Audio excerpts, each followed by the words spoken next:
Earth. A giant obscure land filled with Bionicle-adoring landlubbers living simultaneously.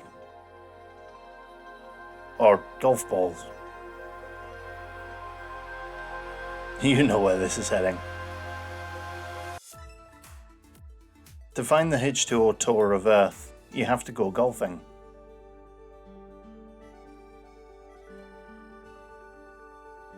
This can be real-life golfing, but I will try to avoid going outside as much as possible.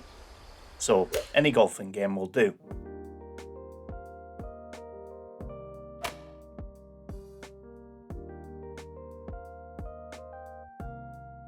You want to be going for par, and when you're perfectly lined up, smash a ball into the sea. Nice shot. This should unlock Nuparu for you. Par. Come on, we've got work to do.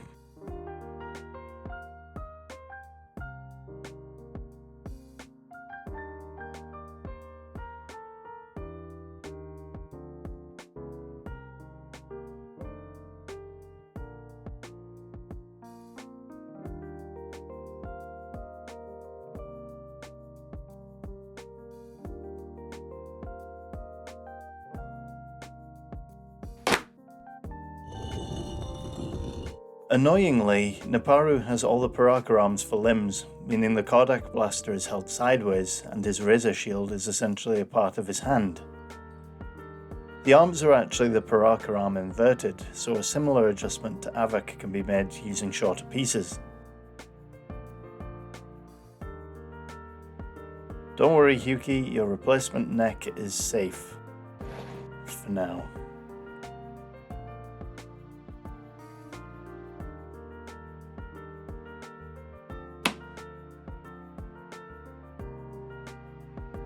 Added on the hand and I'm more than happy with how it looks.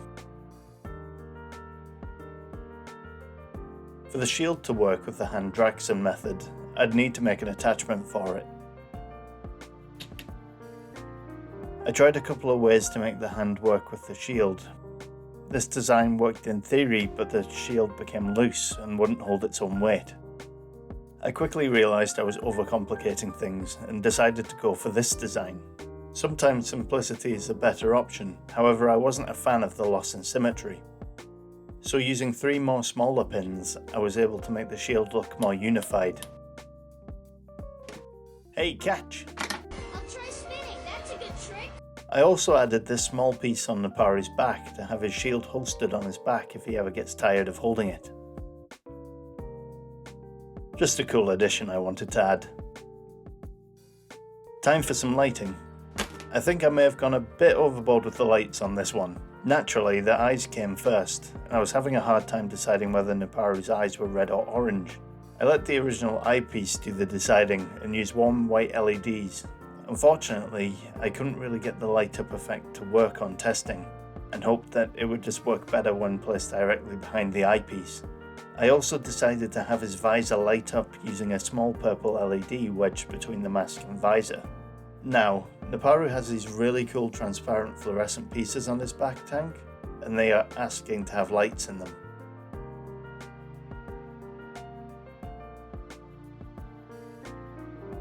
The 5mm diodes are a perfect fit, however the small pin to attach them to the silver piece won't allow the cables to go through.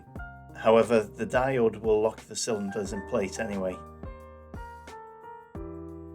I separated the model into sections that made the most sense, like torso, legs, arms, weapons, head, etc, etc. I placed them evenly spaced apart in Boxmas Prime and primed the parts outdoors, making sure to wear a mask and be mindful of neighbours. I then selected the paints I'll need for the full build.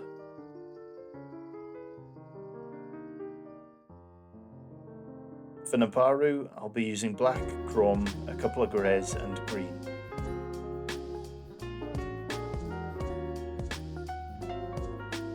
This is always my least favourite part of the process, basically painting everything how it originally was.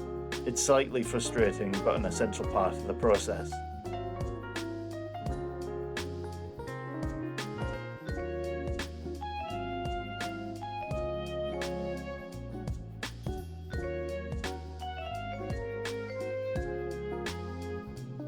I've been asked about wear and tear of paint on the ball joints, and I find it hit and miss.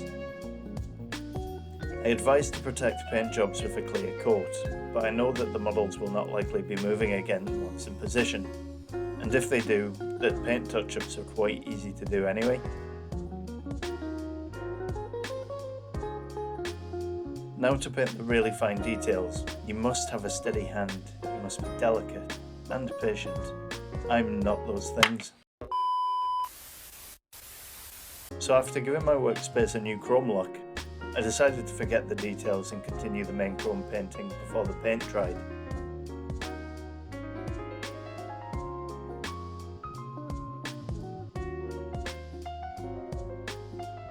I then started the details.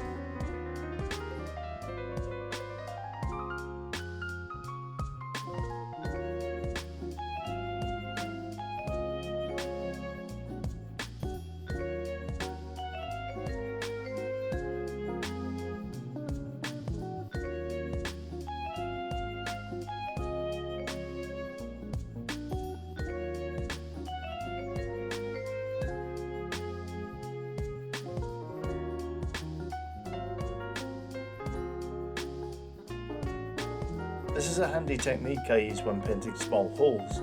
Using a pen with a thin tip allows you to be more precise with smaller sections than a brush.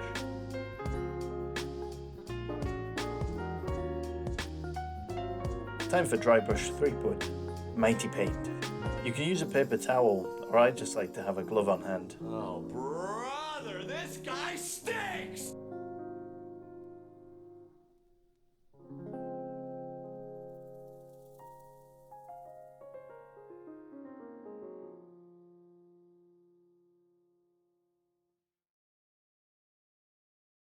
I wanted a bit of colour on Nuparu and thought some green algae patches would help break up the blocks of black and chrome. I used a sponge for a sporadic effect. Instead of shoe polish, I used this dark wash, which I've found is a bit more diluted and gives a more subtle dark finish.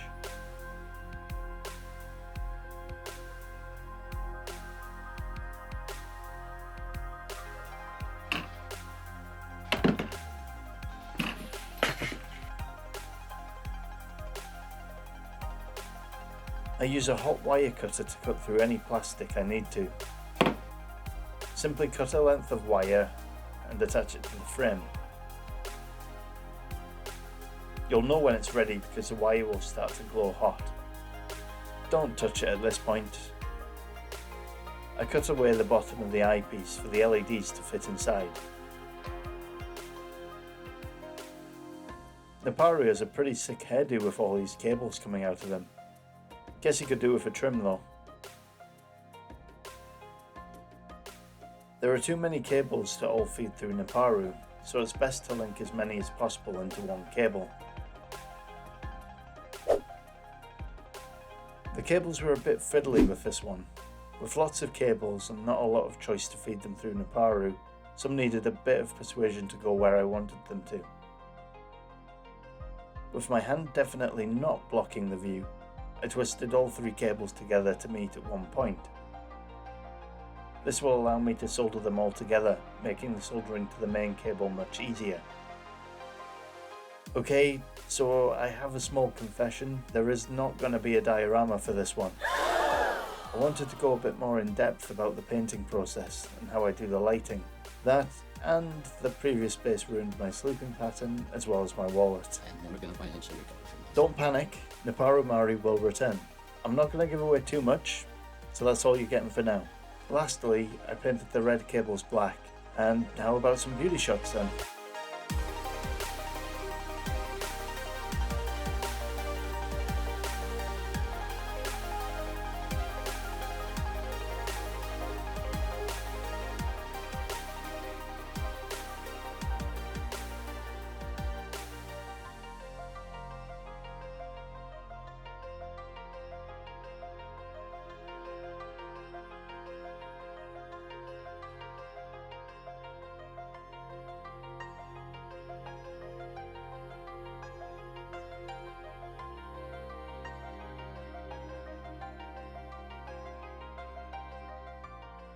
I'm so grateful that you guys are loving what I'm doing, and I love your ideas, so please do let me know what you'd like to see, because for the next one, you're in charge.